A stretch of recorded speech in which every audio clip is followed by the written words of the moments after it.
톨스토이의 우화 중 이런 이야기가 있습니다. 물고기들이 우연히 사람들이 대화하는 내용을 엿듣게 됩니다.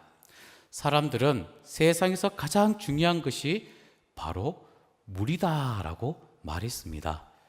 물고기들은 그토록 중요한 물이 도대체 무엇인지 너무나 궁금해졌습니다. 계속 찾고 찾다가 도저히 못 찾아서 결국 물고기들은 가장 지혜로운 늙은 물고기를 찾아갑니다. 어르신, 사람들이 말하는 그 중요한 물이 도대체 어디 있습니까? 늙은 물고기는 허허 웃으면서 이렇게 대답을 합니다. 우리가 지금 물 속에 살고 있단다. 물은 곧 우리의 생명이지. 우리 몸은 항상 물에 적셔져 있고 우리는 날마다 그 속에서 숨을 쉬고 살고 있단다. 어떻습니까? 우리의 모습도 이 물고기와 다르지 않다는 것이죠. 우리는 하나님의 거대한 사랑과 은혜 속에 숨을 쉬고 살아가지만 정작 그 은혜의 소중함을 깨닫지 못할 때가 너무나도 많다는 것입니다.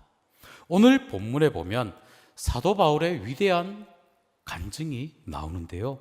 10절 말씀에 보면 그는 이렇게 고백을 합니다. 10절 말씀 우리 함께 말씀을 고백을 해봅시다. 방송실 맨 함께 고백합니다. 시작. 내가 나 된 것은 하나님의 은혜로 된 것이다 라고 말씀을 합니다. 방송실과 제가 좀 소통이 안 맞았는 것 같은데요. 네, 바울은요 지금 은혜를 구하는 사람이 아니라 이미 넘치도록 은혜를 받은 사람이란 것입니다. 그는요 은혜를 더 받아내려고 율법적으로 수고한 자가 아니라 이미 받은 은혜에 가슴 벅차올라서 살아가고 있는 사람이란 것이죠. 그래서 그는 자신을 향해 이렇게 말합니다. 나는 죄인 중에 괴수입니다. 만삭되지 못하여 난 보잘것없는 사람입니다. 사도 중에 지극히 작은 자입니다. 그런데 이런 나를 나되게 하신 분이 바로 하나님의 은혜입니다 라고 그는 고백을 합니다. 여러분들에게도 이런 감격과 기쁨이 있으시기를 원합니다. 바울이 주를 위해 목숨을 바쳐 일을 할 수 있었던 것, 그가 잘나서거나 그에게 능력이 많아서가 아니라 오직 하나님의 은혜를 깨달았기 때문에 그 일을 기쁨으로 잘 감당할 수 있게 되어졌던 것이죠. 이 비밀을 터득하고 은혜를 깨닫기만 한다면요, 우리 삶 속에는 불평도 없고 원망도 사라질 것입니다. 날마다 승리하는 믿음의 삶을 살아갈 수 있다는 것입니다. 내 지식, 내 건강, 내 가정, 내 직장 모두 다가 하나님의 은혜가 아닌 것이 단 하나도 없다라는 것이죠. 나의 존재 자체가 하나님의 은혜 안에 머물고 있다. 은혜는요, 누구에게 더 많이 주고 누구에게 적게 주는 그런 차별이 없습니다.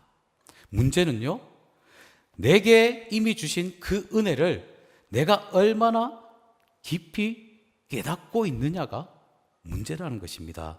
바울은요, 그 은혜를 명확하게 알고 있었기 때문에 그 은혜 속에 푹 잠겨 삶을 살아왔기 때문에 그렇기 때문에 그의 삶 속에 늘 기쁨이 있고요, 감사가 넘쳐고요, 목숨을 건 절대적인 충성이 가능해졌다는 것입니다. 그 은혜, 하나님의 은혜를 발견했을 때에 그에게 감사가 있고 기쁨이 넘치고 충성을 다하는 거야말로 그의 인생의 최고의 축복인 것을 그는 알았던 것이죠. 우리는 늘 하나님께 은혜와 사랑을 더 달라라고 우리는 부르짖지만은 사실 하나님의 사랑은요, 이미 우리 삶에 넘치도록 부어주셨습니다.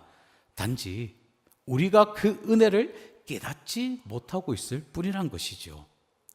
영적인 눈이 열린 어떤 성도님이 기도 중에 이런 고백을 합니다. 하나님, 제발 저에게 은혜를 그만 부어주세요. 주신 은혜가 너무 커서 제가 감당할 수 없습니다 라고 고백을 합니다. 기도를 합니다. 이런 고백이 여러분들의 고백이 되기를 원합니다. 하나님께서 이미 부어주신 그 은혜를 만족하고 감사하며 나아갈 수 있는 여러분들 되시길 바랍니다. 그렇다면 사도 바울이 깨달은 그 은혜가 구체적으로 어떠한 은혜인지 잠깐 살펴본다면요, 저를 따라할까요? 그리스도를 믿게 된 것이 은혜입니다. 아멘이십니까? 오늘 본문 8절에 바울은 이렇게 고백을 합니다. 8절 함께 고백합시다. 시작. 맨 나중에 만삭되지 못하여 난 자 같은 내게도 보이셨느니라. 아멘. 바울은 어떤 사람이었습니까? 스데반을요 돌로 쳐 죽이는 일에 앞장을 섰고요, 예수 믿는 자들을 잡아 가두었던 교회의 핍박자였습니다. 그날 또 예수님을 믿는 사람들을 잡아오려고 대제사장의 공문을 받아서 다메섹으로 기세등등하게 가던 중에 바로 그때 하늘에서 강한 빛이 비추면서 주님의 음성이 들려집니다.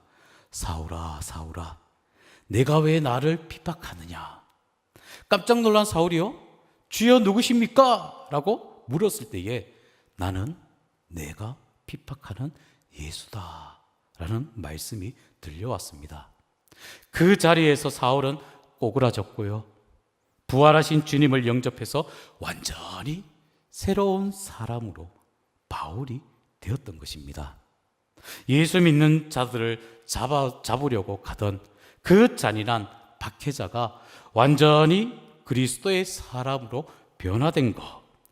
바울은 이 극적인 사건을 떠올릴 때마다 자신은 소름이 돋았을 것입니다.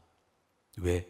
자신이 예수를 믿으려고 노력해서 믿은 것이 아니라 오히려 예수를 저주하고 믿는 자들을 박해하던 그 죄인이었는데, 부활하신 주님께서 나를 찾아오셨고 나를 만나주셨고 나를 믿게 해주셨으니 이 얼마나 큰 놀라운 은혜입니까?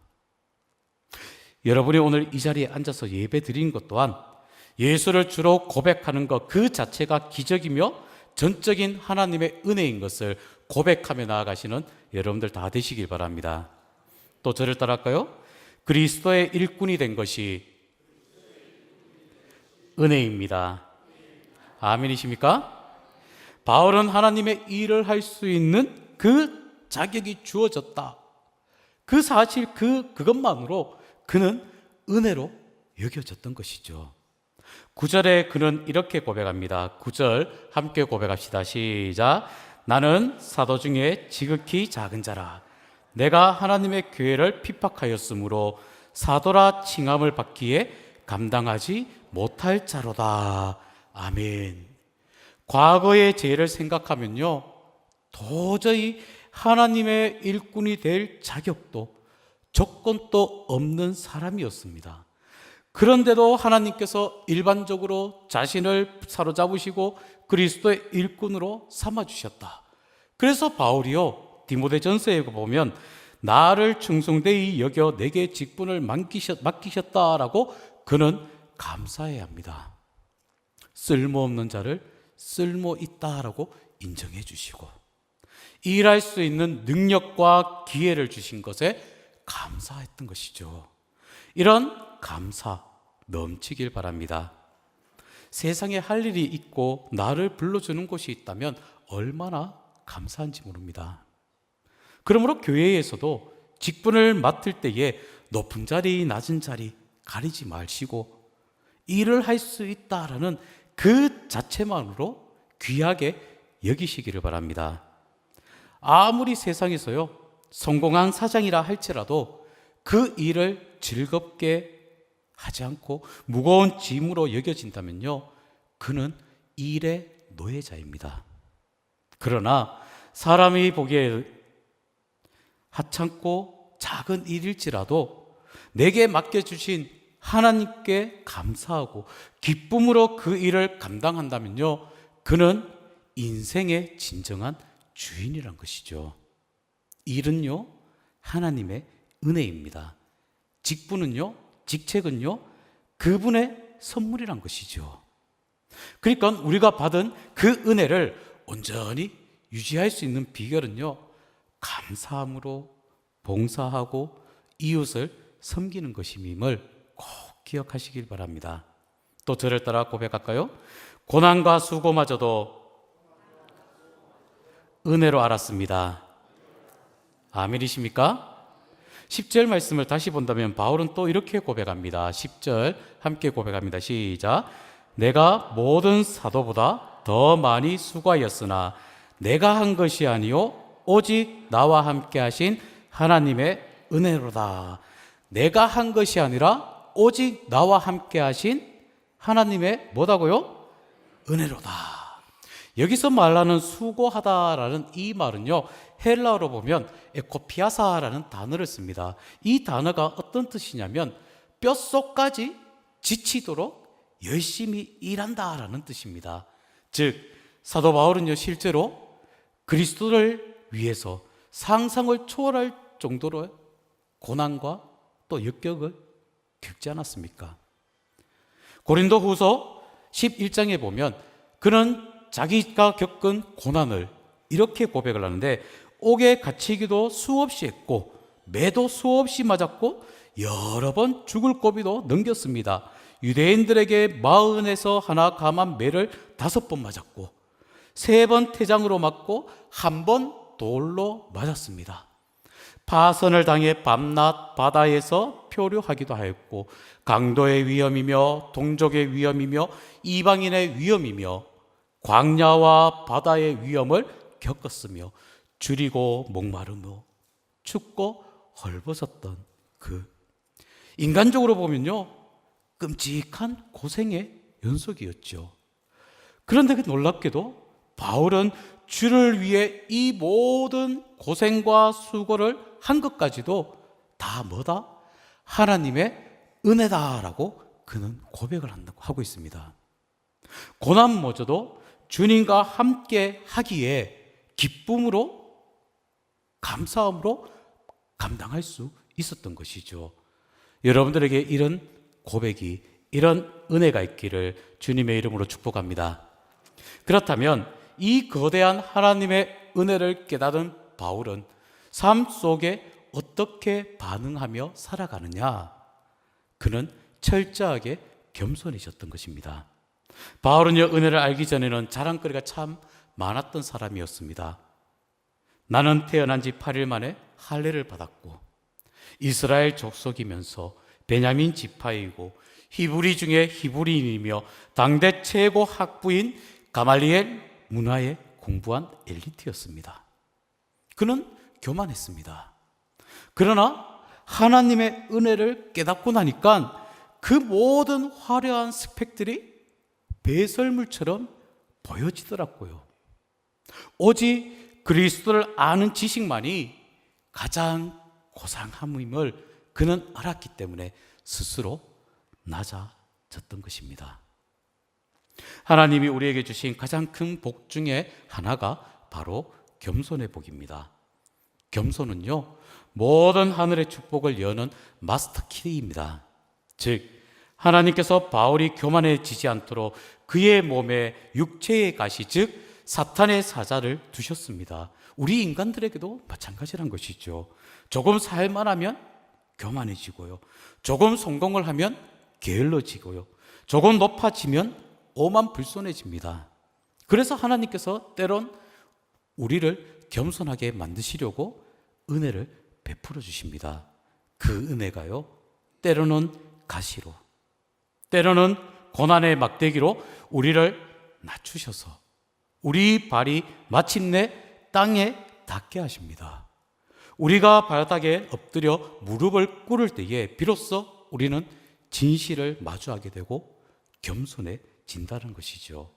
그러므로 우리는 나를 낮추시고 겸손하게 하시는 은혜, 그 은혜 중에 은혜임을 알고 깨달으시길 바랍니다. 지금 나는 하나님의 선물인 것을 꼭 기억하시고 하나님의 선물인 내가 앞으로 내가 어떻게 삶을 살아가야 되느냐, 내가 하나님께 돌려드릴 선물이 되자라고 고백하시길 바랍니다. 다짐하시길 바랍니다. 아픔과 시련이 찾아올 때도 낙심하지 마시고 나를 더 정결하게 겸손하게 만드시는 하나님의 손길이심을 믿고 감사하며 여기며 나아가시는 여러분들 삶이 되시길 바랍니다. 그리고 그는요, 감사하며 행복해진 삶을 살았습니다. 탈무드에 보면 이런 명언이 있는데요, 가장 지혜로운 사람은 어떤 상황에서도 배우는 사람이고 가장 강한 사람은 자기를 이기는 사람이며 지금 가진 것에 만족할 줄 아는 사람이 세상에서 가장 부유한 사람이다 라는 명언이 있습니다. 참으로 행복한 사람은 감사할 줄 아는 사람임을 기억하시길 바랍니다. 신앙생활 잘 아는 사람 또한 결국은요, 범사에 감사하는 사람이란 것이죠. 행복은요, 감사와 분량이 비례합니다. 행복은 감사의 문으로 들어왔다가 원망의 문으로 나간다라는 말이 있습니다. 이 말이 어떤 말이냐? 감사할 때 행복이 찾아오고요, 불평, 원망할 때 행복은 순식간에 떠나간다는 것입니다. 원하고 바라옵기는 감사하며 나아가시는 여러분들 삶이 되시길 바랍니다. 그리고 바울은요, 사명을 발견을 합니다. 바울은 부활하신 주님을 만난 즉시 그는 이렇게 묻습니다. 주여, 내가 무엇을 하리이까? 은혜를 깨닫고 나니까 가만히 있을 수가 없었던 것입니다. 그래서 그는 받은 은혜를 거대한 사랑의 빚으로 여겨졌기 때문에, 그래서 내가 복음을 전하지 않으면 내게 화가 미칠 것이다 라며 값없이 받은 은혜를 값없이 전하기 위해 그는 일평생 충성을 다하였던 것이죠. 내가 살아있기 때문에 하나님의 일을 하는 것이 아니라 하나님께서 그분의 일을 하라고 나를 살려 두신 것임을 믿으시기를 바랍니다. 내게 건강과 지혜가 있어서 봉사하는 것이 아니라 하나님의 일을 하라고 우리에게 건강을 주시고 지혜도 주신 것임을 기억하시길 바랍니다. 순서를 바꾸지 마시기 바랍니다. 말씀을 정리한다면요, 인생에는 두 가지 종류의 삶이 있습니다. 하나는요, 내 힘과 능력, 성실함으로 살아가는 성실 인생이 있습니다. 이것은요, 쉽게 표현하면 노를 젓는 것과 같습니다. 내가 힘껏 노를 저으면 노를 저은 만큼 앞으로 나아가지요. 근데 지치다 보면, 노를 젓다 보면 지치기 마련이지 않습니까? 지치면은 배가 앞으로 가지 않게 된다는 것이죠. 반면 똑같은 배일지라도 돛을 높이 올린 요트처럼 같은 인생이 있습니다. 이 인생이 은총 인생입니다. 따라 합시다. 은총 인생. 이 은총 인생은요, 거센 바람이 불어올 때 믿음의 돛을 확 펴고 펼친다면, 고난의 바람이 불어온다면 그 바람을 타서 내가 힘들지 않고도 손살같이 앞으로 나아가고 가로지르며 전진하며 나아갈 수 있다는 것이죠. 성실 인생과 은총 인생, 어떻게 보면 겉보기에는 비슷해 보입니다. 근데 결과는요, 완전히 다르지요.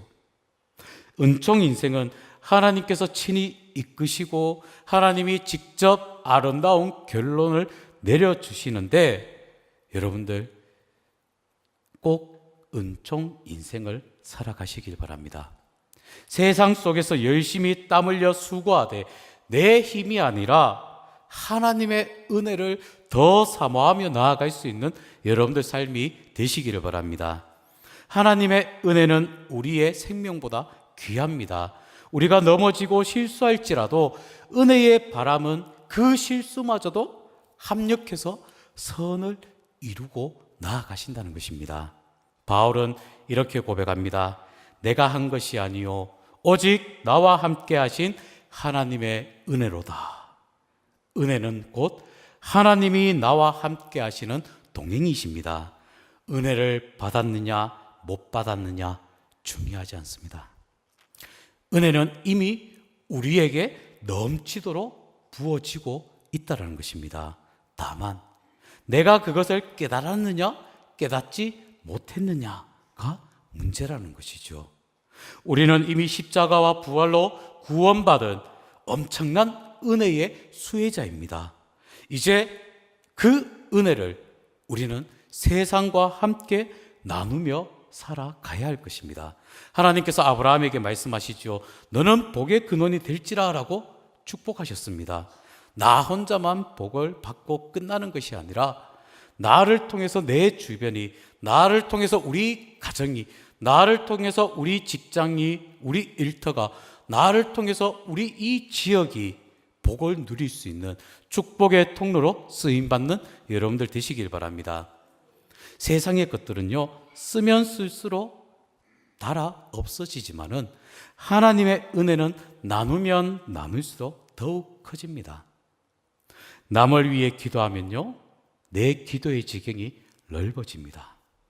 내게 있는 물질, 내게 있는 것을 나눠주면요, 물질은 비록 줄어들지 몰라도 사랑의 깊이는 더욱 깊어집니다.